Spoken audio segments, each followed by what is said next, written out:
K12 schools are challenged to meet the expectations of the federal, state, and local stakeholders.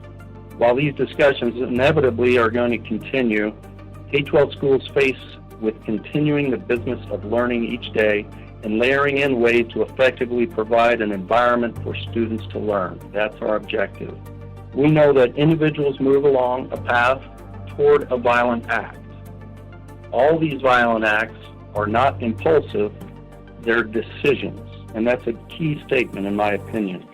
Let's take a look at individual threat assessments. All the assessments that are completed are tracked K through 12. That gives you an opportunity to see a pattern possibly develop with an individual, whether he starts out issuing transient threats or and then eventually starts bringing weapons to school. It gives you an opportunity to see that pattern develop. Working with a threat assessment specialist, possibly a trained psychologist in your area. So if there's an individual that possibly you can't determine whether they're a transient threat or whether it's a substantive threat or whether they pose a threat to all students, then you can get a specialized individual that can give you further details and psychological testing of that particular student.